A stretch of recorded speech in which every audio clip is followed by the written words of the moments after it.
Hello friends, GN classes में आपके स्वागत है। आज आप लोगों को पोषण से संबंधित बहुत सारे नए फैक्ट्स पढ़ेंगे हम लोग। ठीक है, तो आज का नया लेक्चर है लेक्चर नंबर 1। आज पार्ट 1 में पोषण अर्थात न्यूट्रिशन में आपको शुरू से और अंत तक इसमें जितने नए फैक्ट्स आएंगे वो आपको हम क्या करने वाले, समझाने वाले और बताने वाले हैं। ध्यान से यहाँ पर देखेंगे। सबसे पहले शुरू करेंगे हम लोग, पोषण किसे कहते हैं। पोषण किसे कहते हैं तो भोजन में उपस्थित पोषक पदार्थ टूटकर रक्त में आकर मिलना ही पोषण कहलाता है। जितने भी हम भोज्य पदार्थ खाते हैं, मांस, मछली, दूध, अंडे, जो भी चीजें खाते हैं हम लोग, वो सारे खाने के बाद वह टूटकर वह क्या होता है कि हमारे ब्लड में आकर क्या हो जाता है, मिल जाता है। वही हमारा कहलाता है क्या, पोषण कहलाता है। जैसे वसा, जैसे जल, जैसे प्रोटीन। जैसे हम लोग मान लेते हैं मांस मछली खाते हैं, घी खाते हैं, तो उसमें फैट की मात्रा होती है। ठीक है, जल आप जानते ही हैं, प्रोटीन जैसे मछली खाते हैं, दाल खाते हैं, तो जितने भी चीज़ें खाते हैं उसमें जो भी आपको प्रोटीन्स मिलते हैं, भी आपका उसमें पोषण प्राप्त होते हैं, वो सारे पोषण किस में आकर मिल जाते हैं, आपके रक्त में आकर मिल जाते हैं। ठीक है, आगे चलते हैं पॉइंट में। पोषण भोजन के 3 उद्देश्य होते हैं। पोषण जो होते हैं भोजन के क्या होते हैं, मुख्यतः 3 उद्देश्य होते हैं। 3 उद्देश्य से हम अपने भोजन को क्या करते हैं, ग्रहण करते हैं। पहले ध्यान दीजिए, क्या है, ऊर्जा की प्राप्ति। सबसे पहले हम अपने बॉडी में ऊर्जा चाहते हैं। कोई भी सुबह से लेकर शाम तक कार्य करते हैं, उसमें हमको क्या चाहिए होता, ऊर्जा चाहिए। और ऊर्जा के लिए हमें बहुत सारे न्यूट्रिशन लेना पड़ता है। अर्थात पहला हमारा क्या है, ऊर्जा की प्राप्ति। ऊर्जा प्राप्ति के लिए सबसे पहले हमें क्या लेना होता है, कार्बोहाइड्रेट। दूसरा आपका होता है वसा, और तीसरा होता है प्रोटीन। कार्बोहाइड्रेट, वसा और प्रोटीन लेने से हमें क्या, किसकी प्राप्ति होती है, ऊर्जा की प्राप्ति होती है। ठीक है, अगला पॉइंट में शरीर का निर्माण। अगर आप शरीर का निर्माण करना चाहते हैं, एक अच्छा शरीर बनाना चाहते हैं, बॉडी बनाना चाहते हैं, तो उसमें आपको पहले मात्रा में आना चाहिए। पहला जो है पॉइंट है प्रोटीन। आप बड़े पैमाने पर प्रोटीन लेंगे तो आपका शरीर का निर्माण अच्छा होगा। दूसरा, जल तो लेना ही होगा, खनिज लवण। ठीक है, इनके बारे में आपको विस्तृत जानकारी हम देंगे आगे। चलिए इतना जान लीजिए कि शरीर के निर्माण में प्रोटीन, जल और खनिज लवण की आवश्यकता होती है। ठीक है, आगे चलते हैं। रोगों से रक्षा करना। जितने रोग होते हैं धरती पर, जितने रोग हैं, उस रोगों से रक्षा करने के लिए आपको तमाम चीज़ खानी होती है। जैसे विटामिन, जैसे रुक्षांश अर्थात मोटा चारा। रुक्षांश और मोटा चारा क्या होता है, जैसे पालक हो गया, साग हो गया। ठीक है, इन चीज़ों का करना होता है, खानी होती है, जिससे हमें रोगों से क्या होता है, रक्षा होता है। ठीक है, आगे चलते हैं पॉइंट में। पोषण में कह रहा है कि पोषण में 7 मुख्य अवयव होते हैं। यहाँ ध्यान दीजिएगा, पोषण में कितने अवयव होते हैं, तो मुख्यतः 7 अवयव होते हैं। क्या क्या होता है, ध्यान दीजिएगा। पहला होता है कार्बोहाइड्रेट, दूसरा होता है आपका वसा, तीसरा होता है प्रोटीन, चौथा होता है विटामिन, पांचवा होता है खनिज लवण, छठा होता है जल, और सातवां आपका होता है मोटा चारा अर्थात रुक्षांश, जिसको अभी बताया हमने, साग, पालक, जो भी चीज़ हम लोग खाते हैं, जिसका मतलब हम बड़े पैमाने पे क्या बोलते हैं, भाजी कह देते हैं, वो सब क्या करते हैं, हम खाते हैं। सब के सब किस में आते हैं, मोटे चारे में आते हैं। ठीक है, तो इतनी इसकी मतलब पोषक के जो 7 मुख्य अवयव थे, ये इनके बारी बारी से हम क्या करेंगे, जानेंगे। ठीक है, चलिए पहले फटाफट इसका स्क्रीनशॉट ले लीजिए। चलिए स्क्रीनशॉट ले लिए। चलिए अब चलते हैं हम लोग। भोजन के जो 7 मुख्य अवयव थे, उसमें से सबसे पहले हम जो पढ़ेंगे वह है आपके कार्बोहाइड्रेट। ठीक है, कार्बोहाइड्रेट को हम शर्करा भी कहते हैं। ये दिमाग में पहली बात डाल लीजिएगा कि कार्बोहाइड्रेट को शर्करा के नाम से भी हम क्या करते हैं, जानते हैं। ये बिल्कुल आपके दिमाग में ये बात होनी चाहिए। ठीक है, चलते हैं आगे। कार्बोहाइड्रेट एक प्रकार के क्या है, कार्बनिक पदार्थ है। पहली पॉइंट आप याद रखेंगे कि कार्बोहाइड्रेट को शर्करा भी कहते हैं, और कार्बोहाइड्रेट जो है कार्बनिक पदार्थ भी है। ठीक है, पॉइंट नंबर 2 में चलते हैं कि शरीर के निर्माण में शर्करा कितना % भूमिका निभाता है, तो बिल्कुल आप याद रखिएगा 1%। ठीक है, पॉइंट नंबर 3 में चलते हैं। पूछेगा कि इसका सामान्य सूत्र क्या होता है, किसका सामान्य सूत्र? आप बताएंगे कार्बोहाइड्रेट या शर्करा का सामान्य सूत्र क्या होता है? तो आप बताएंगे कि C6H12O6 होता है। ये बिल्कुल आप याद रखिएगा, पूछा जा सकता है आपके प्रतियोगिता परीक्षाओं में कि कार्बोहाइड्रेट का सामान्य सूत्र क्या होता है। तो ज़्यादा कुछ आपको नहीं सोचना है, तुरंत आपको ये आंसर मार देना है सामान्य सूत्र में C6H12O6, क्योंकि ये सूत्र जो है वो ग्लूकोज का है। ठीक है, चलते हैं चौथा नंबर पॉइंट पे। कह रहा है कि पूछता है पेपर में, कभी कभार पूछ देता है पेपर में कि कार्बन, हाइड्रोजन और ऑक्सीजन, यहाँ पर देखिए सामान्य सूत्र जो है वह कार्बन, हाइड्रोजन, ऑक्सीजन। पूछता है कि ये कार्बोहाइड्रेट में कार्बन, हाइड्रोजन और ऑक्सीजन के बीच अनुपात कितना होता है? तो आपको बिल्कुल याद रखना है 1:2:1 याद रखिएगा, क्योंकि यहाँ पे 6 12 1 है, 6 से कट जाएगा 1 मर्त में, 6 से कटेगा 12 2 मर्त में, 6 से कटेगा 1 मर्त में, तो 1:2:1 हो जाएगा। इसलिए कार्बन, हाइड्रोजन, ऑक्सीजन के बीच अनुपात आप पूछेगा तो 1:2:1 बताइएगा। ठीक है, कभी कभी पूछ देता है कि हाइड्रोजन का अनुपात कितना होता है, पूछ देता है कि सामान्य सूत्र C6H12O6 में कहता है कि उसके बीच के हाइड्रोजन का अनुपात कितना होता है। तो आप बताइएगा 2, कार्बन का होगा तो 1 और ऑक्सीजन का होगा तो 1। ध्यान से इसको आप बता सकेंगे। ठीक है, कार्बोहाइड्रेट जो हम क्यों लेते हैं? क्योंकि हमको ऊर्जा की प्राप्ति होनी चाहिए, इसलिए कार्बोहाइड्रेट हम क्या करते हैं? ऊर्जा की प्राप्ति के लिए लेते हैं। ठीक है, आगे बढ़ते हैं हम लोग। अगला पॉइंट हमारा है कि 1 ग्राम शर्करा में कितने प्रकार के सैकराइड मतलब प्राप्त होते हैं? तो ये पूछेगा 1 ग्राम शर्करा में 3 प्रकार के सैकराइड प्राप्त होते हैं। याद कर लीजिएगा, अगर 1 ग्राम आप शर्करा ले रहे हैं या 1 ग्राम आप कार्बोहाइड्रेट ले रहे हैं तो उसमें समझ लीजिए कि 3 प्रकार की आप क्या ले रहे हैं? शर्करा ले रहे हैं, सैकराइड ले रहे हैं। ठीक है, कौन कौन होता है? पहला जान लेते हैं। पहला का नाम है आपका मोनोसैकराइड, याद रखिएगा, पहला आपका मोनोसैकराइड, दूसरा आपका है डाइसैकराइड, तीसरा आपका है पॉलीसैकराइड। ठीक है, चलिए इसके बारे में बारी बारी से हम जानेंगे। सबसे पहले जान लेते हैं मोनोसैकराइड के बारे में। तो मोनोसैकराइड के बारे में सबसे पहले जान लेते हैं कि इसका परिभाषा क्या होता है। तो मोनोसैकराइड में कार्बोहाइड्रेट के क्या है? मात्र 1 अणु मिलता है, 1 अणु, कार्बोहाइड्रेट में मात्र 1 अणु प्राप्त होता है, वह हमारा क्या कहलाता है? मोनोसैकराइड कहलाता है। यह जो है मोनोसैकराइड एक सरल कार्बोहाइड्रेट है, सरल कार्बोहाइड्रेट। यहाँ पर लिखना होगा मोनोसैकराइड की परिभाषा में लिखना होगा तो मोनोसैकराइड एक सरल कार्बोहाइड्रेट है जिसमें कार्बोहाइड्रेट के मात्र 1 अणु मिलता है, उसे मोनोसैकराइड कहलाता है। ठीक है, चलते हैं आगे। एग्जाम्पल आप याद रखिएगा, जैसे ग्लूकोज, फ्रुक्टोज, राइबोज इत्यादि। ये जो 3 एग्जाम्पल हम लिखा है ये किसका एग्जाम्पल है? मोनोसैकराइड का। ठीक है, चलिए अब मोनोसैकराइड से काफी इंपॉर्टेंट 2-3 पॉइंट्स आपको याद रखना है जो पेपरों में, प्रतियोगिता परीक्षाओं में एकदम पूछा जाता है और आपको हमेशा याद रखनी चाहिए।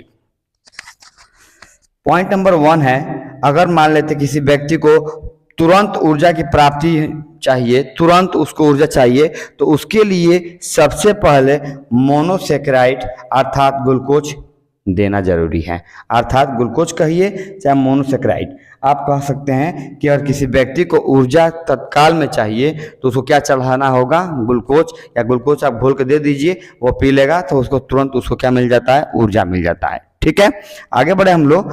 दूसरा पॉइंट है सबसे इंपॉर्टेंट और MVVI है कि सबसे मीठी शर्करा कौन होती है? सबसे मीठी शर्करा जो होती है या सबसे मीठी कार्बोहाइड्रेट जो होती है वह है फ्रुक्टोज। अर्थात जितने भी फल हम खाते हैं वो फलों में हमें क्या मिलती है? बड़े पैमाने पर हमें क्या मिलती है? कार्बोहाइड्रेट मिलती है। अर्थात पूछेगा आपसे कि सबसे मीठी शर्करा कौन होती है, तो आप बताएंगे क्या? फ्रुक्टोज। अर्थात ये कहाँ पाए जाते हैं? यहाँ पर ध्यान दीजिएगा, अर्थात ये फलों में पाए जाते हैं। ये पॉइंट बिल्कुल ध्यान दीजिएगा कि सबसे मीठी शर्करा फ्रुक्टोज होता है और ये फ्रुक्टोज कहाँ पाई जाती हैं? तो फलों में पाई जाती हैं। ठीक है, और यहाँ पे सबसे जबरदस्त इफेक्ट जो है तीसरा है, पूछता है कि राइबोज नामक शर्करा किसमें पाया जाता है? तो यहाँ पर ध्यान दीजिएगा कि राइबोज नामक शर्करा जो होता है वो DNA और RNA में क्या होता है? प्राप्त होती है। ये बात आप काफी गहराई में से याद रखिएगा। ठीक है, चलिए फटाफट इसका स्क्रीनशॉट लीजिए एक प्यारा सा। इसके आगे हम चलते हैं। डाइसैकेराइड के बारे में। चलिए फ्रेंड्स, उतार लिए, चलते हैं हम आगे। दूसरा हमारा है सैकेराइड, डाइसैकेराइड। अभी हम आप लोगों ने पढ़ लिए, पहला जो था मोनोसैकेराइड था, मोनोसैकेराइड के बारे में बहुत सारी चीज जान लिए। अब चलते हैं हम लोग इसका दूसरा प्रकार डाइसैकेराइड। डाइसैकेराइड काफी इंपॉर्टेंट इसमें फैक्ट है, वो जानना आपका बहुत जरूरी है, और इतनी नॉलेज है तो समझिए कि इसमें आप कुछ कर लेंगे। ठीक है, कहता है पहला डाइसैकेराइड कहते किसे हैं, पहले ध्यान दीजिएगा कि शर्करा के दो कार्बोहाइड्रेट अणु मिलने से बनता है। कार्बोहाइड्रेट के दो अणु जो मिल जाते हैं तो ये क्या बनते हैं, डाइसैकेराइड बनते हैं। जैसे सुक्रोज, जैसे लैक्टोज, जैसे मल्टोज। ठीक है, हमने कहा कि दो कार्बोहाइड्रेट अणुओं के मिलने से बनता है, या हम कह सकते हैं कि दो मोनोसैकेराइड के मिलने से क्या होता है, बनता है। दो मोनोसैकेराइड अर्थात यहाँ पर ध्यान दीजिएगा, यहाँ पे काफी इंपॉर्टेंट है, बच्चों से पूछे जाते हैं पेपरों में अधिकतर। सुक्रोज का निर्माण कैसे होता है, तो दो मोनोसैकेराइड से होता है, ग्लूकोज प्लस फ्रुक्टोज, ये दोनों को मिलने से सुक्रोज का निर्माण होता है। ध्यान दीजिए, पहले ग्लूकोज उसके बाद फ्रुक्टोज के मिलने से सुक्रोज का निर्माण होता है। लैक्टोज का निर्माण कैसे होता है, तो ग्लूकोज प्लस ग्लैक्टोज, ये दोनों के मिलने से लैक्टोज का निर्माण होता है। और यहाँ पर ध्यान दीजिएगा, मल्टोज का निर्माण कैसे होता है, तो ग्लूकोज को ग्लूकोज में मिलाएंगे तो मल्टोज का निर्माण होता है। ठीक है, यहाँ पर ये जो एग्जाम्पल हमने यहाँ पर बताया तीन ठो, ये उसका एग्जाम्पल था, दो कार्बोहाइड्रेट अणुओं के मिलने से जो शर्करा बनती है वो डाइसैकेराइड कहलाती है। ठीक है, चलिए इसमें काफ़ी इंपॉर्टेंट फैक्ट है, उसको जान लेते हैं। सबसे पहले हम जान लेते हैं नंबर वन को, सबसे पहले नंबर वन को जान लेते हैं। यहाँ पे थोड़ा सा कलर चेंज कर लेते हैं। सबसे पहले नंबर वन को जान लेते हैं। यहाँ पे मोनोसैकेराइड की तुलना में ये काफ़ी जटिल होता है। डाइसैकेराइड जो होता है वह मोनोसैकेराइड की तुलना में काफ़ी जटिल होती है। ठीक है, पॉइंट नंबर 2 पे आते हैं। तो यहाँ पे ध्यान दीजिएगा, सुक्रेज जो है वह किस में तोड़ता है, सुक्रोज में तोड़ता है। ठीक है, लैक्टेज जो होता है लैक्टोज में तोड़ता है, माल्टेज जो होता है माल्टोज में तोड़ता है। ये पॉइंट्स आपको याद रखना है कि कौन किस में तोड़ता है, तो ये नाम से पकड़ लीजिएगा। सुक्रेज जो होता है सुक्रोज में तोड़ता है, लैक्टेज जो होता है लैक्टोज में तोड़ता है, माल्टेज जो होता है माल्टोज में तोड़ता है। ये बात याद रखना है। अगला आपको पॉइंट याद रखना है कि जो टेबलेट जो चीनी होती है, जो देखे होंगे फिल्मों में, चाय में क्या करते हैं, गर्म पानी होता है और गर्म पानी में वो क्या करते हैं, टेबलेट मतलब टेबलेट जो गोली खाते हैं उस टाइप का क्या होते हैं, चीनी होते हैं, वह उसको हम टेबलेट जो चीनी कहते हैं। और टेबलेट चीनी जो होती है वो किसकी बनी होती है, सुक्रोज की बनी होती है। याद कर लेना है, भूलना नहीं है कि जो टेबलेट चीनी होती है वो किसकी बनी होती है, सुक्रोज की बनी होती है। ठीक है, अगला पॉइंट हमारा है गन्ना और चुकंदर। यदि आप गन्ना खाते होंगे, चुकंदर खाते होंगे, तो इस दोनों में क्या पाया जाता है, सुक्रोज पाया जाता है। ठीक है, अगला पॉइंट हमारा ध्यान देंगे, दूध में लैक्टोज शर्करा पाया जाए। जो अगर आप दूध पी रहे होंगे तो दूध में जो हमारी प्रोटीन होती है वो केसिन नामक प्रोटीन पाए जाते हैं। ये काफ़ी इंपॉर्टेंट इसमें फैक्ट है, जो आपको क्या करना है, इसको इतना याद कर लेना है। चलिए फटाफट स्क्रीनशॉट ले लीजिए और चलते हैं इसका तीसरा पॉलीसैकेराइड में। चलिए स्क्रीनशॉट ले लिए, चलते हैं अब हम आगे। आपका जो है तीसरा है पॉलीसैकेराइड। ठीक है, पॉलीसैकेराइड में काफ़ी इंपॉर्टेंट फैक्ट है जो आपको बिल्कुल ये जानकारी में होनी चाहिए। आप जितने भी बीपीएससी TRE 4 आ रहा है, TRE 5 आएगा, चाहे बिहार पुलिस या SSC GD जितने भी पेपर्स हो रहे हैं उसमें यहाँ से क्वेश्चन पक्का बायोलॉजी से उठाएगा।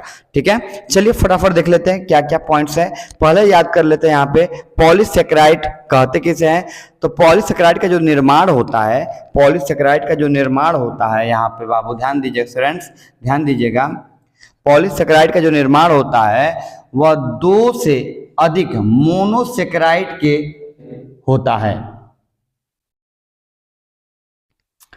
मोनोसैकेराइड के होता है। इसका निर्माण 2 से अधिक मोनोसैकेराइड से होता है। ठीक है, आगे बढ़ते हैं। जैसे काइटिन, जैसे सेल्यूलोज, जैसे स्टार्च, ये किसके उदाहरण है? तो पॉलीसेकेराइड के है। और काइटिन कहीं आ जाता है तो पूछता है काइटिन किसका उदाहरण है, तो आप बताइएगा पॉलीसेकेराइड का उदाहरण है। सेलुलोज किसका उदाहरण है? तो पॉलीसेकेराइड का है। स्टार्च किसका उदाहरण या मंड किसका उदाहरण है? तो पॉलीसेकेराइड का। ये बिल्कुल आप याद रखेंगे। आगे चलते हैं, फैक्ट नंबर 1 पे चलते हैं कि पौधों में ग्लूकोज का निर्माण होता है। समझ में आ गया? यहाँ पे पॉइंट्स बहुत ही जबरदस्त पॉइंट है कि ग्लूकोज का निर्माण कहाँ होता है, तो पौधों में ग्लूकोज का निर्माण होता है। पॉइंट नंबर 2 में आते हैं। पॉइंट नंबर 2 में ध्यान देंगे कि स्टार्च जो होता है वह ग्लूकोज का बहुलक कहलाता है, बहुलक होता है। यहाँ पर ध्यान दीजिए, काफ़ी इंपॉर्टेंट पॉइंट ये भी है कि स्टार्च या मंड जो होता है वह ग्लूकोज का क्या होता है? बहुलक होता है। तीसरा पॉइंट यहाँ पर ध्यान दीजिएगा कि स्टार्च को ही कहा जाता है अल्फा ग्लूकोज के नाम से हम क्या करते हैं? जानते हैं। ये पॉइंट्स भी याद रखिएगा कि स्टार्च जो होता है उसी को हम कहते हैं अल्फा ग्लूकोज के नाम से जानते हैं। अगला पॉइंट हमारा है यहाँ पे कि स्टार्च अर्थात मंड जो होता है आयोडीन में अगर घोल देते हैं तो उसका कलर कैसा कर देता है? नीला या काला कर देता है। ये भी आप याद रखिएगा। 5वां पॉइंट आप याद रखिएगा कि आयोडीन के जांच में किसका प्रयोग करते हैं? तो स्टार्च या मंड का हम प्रयोग करते हैं। यहाँ पर ध्यान दीजिएगा। 6ठा पॉइंट पे ध्यान दीजिएगा कि स्टार्च अर्थात मंड जल में घुलनशील नहीं होते हैं, ये जल में कभी घुलते नहीं हैं। अगला पॉइंट हमारा 7वां पॉइंट है कि जो हम लोग कैप्सूल खाते हैं दवाई की, तो कैप्सूल का निर्माण जो होता है वह स्टार्च से होता है। ये बिल्कुल आप याद रखिएगा। अगला 8वां पॉइंट पे चलते हैं। कीटों की त्वचा, जितने भी कीट होते हैं, मछली की जो चोंटा होता है वह किसकी बनी होती है? ये काफ़ी इंपॉर्टेंट पॉइंट है, काइटिन की बनी होती है। ये बिल्कुल आप याद रखेंगे। अगला पॉइंट पे चलते हैं हम लोग। पेड़ पौधे का छाल, जो पेड़ पौधे होते हैं उनके जो छाले होते हैं उसमें कौन सा सेकेराइड पाया जाता है? तो सेलुलोज क्या होता है? उसमें प्राप्त होता है। अगला पॉइंट हम याद रखेंगे 10वां पॉइंट, कागज, नोट या कपड़ा, जो भी हमने नाम रखा कागज, नोट या कपड़ा, वो किससे प्राप्त होता है? तो बिल्कुल आप याद रखिएगा सेलुलोज से प्राप्त होता है। अगला पॉइंट हमारा है कि सेलुलोज क्या होता है? तो सेलुलोज एक रेशेदार आहार होता है। जानवरों के लिए क्या होता है? रेशेदार आहार होता है। जो जानवर क्या करते हैं? सेलुलोज को पचा लेते हैं। ये पॉइंट आप याद रखिएगा। सेलुलोज जो होता है वो जानवर क्या कर लेते हैं? पचा लेते हैं। लेकिन यहाँ पर ध्यान दें, मानव और सुअर जो होते हैं वो कभी भी सेलुलोज को पचा नहीं पाते हैं। ठीक है। अगला पॉइंट्स है 13वां, सेलुलोज को हम क्या कहते हैं? बीटा ग्लूकोज के नाम से जानते हैं। हम यहाँ पर 2 पॉइंट आपको काफ़ी इंपॉर्टेंट पॉइंट्स दिए हैं। यहाँ पे स्टार्च या मंड को अल्फा ग्लूकोज कहते हैं, जबकि सेलुलोज को हम क्या कहते हैं? बीटा ग्लूकोज के नाम से जानते हैं। चलिए एक और छोटा सा फैक्ट है, चलिए फटाफट इसका स्क्रीनशॉट ले लीजिए, हम उसको भी बता देते हैं।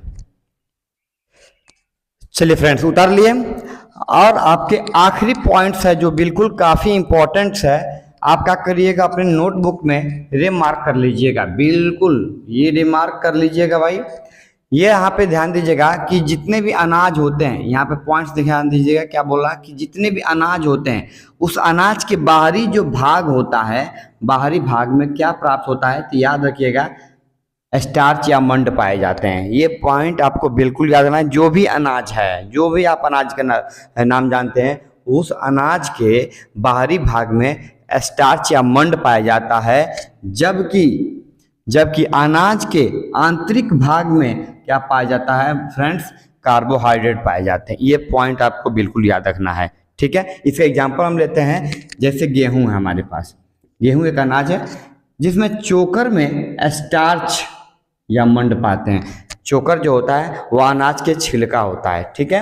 अर्थात वो जो है छनने के बाद चलने से जो छान के निकालते हैं वो चोकर निकालते हैं, और चोकर हम खाते हैं तो हमें क्या प्राप्त होगा? स्टार्च या मंड प्राप्त होगा। ठीक है। लेकिन जो आटा होता है वो आटा अंदर के भाग है, और अंदर के भाग में क्या प्राप्त होता है आपको? कार्बोहाइड्रेट प्राप्त होता है। ठीक है। ये इसका एग्जाम्पल है, ये रिमार्क करके लिख लीजिएगा, बिल्कुल काफ़ी इंपॉर्टेंट पॉइंट है। ठीक है। प्राप्त होता है। ठीक है। तो आज हम लोगों ने बहुत सारे कार्बोहाइड्रेट के बारे में हम लोगों ने पढ़ाई किया। ठीक है। और कार्बोहाइड्रेट के जितने भी नए इंपॉर्टेंट फैक्ट्स है सारे आपको हमने बताए। ठीक है। अगला आपके टॉपिक होगा वसा, जो अगले पार्ट में हम आएंगे, क्योंकि ये वीडियो काफ़ी लंबा हो जाएगा तो थोड़ा सा बोरिंग महसूस होगा। ठीक है, तो हम अगले पार्ट 2 में आएंगे पोषण के, जो है उसमें वसा के बारे में बहुत सारे फैक्ट आपको बताने वाले हैं। तो इसमें जितने भी हमने लिखाया आपने नोटबुक में लिख कर उसको क्या करिएगा, रिवाइज करिएगा, और ये पक्का यहाँ से क्वेश्चंस आपके जितने भी पेपर प्रतियोगिता पेपर होते हैं उसमें 100% आएगा। ठीक है, तो चलते हैं, मिलेंगे हम लोग अगले पार्ट में। Thanks for watching video. जय हिंद।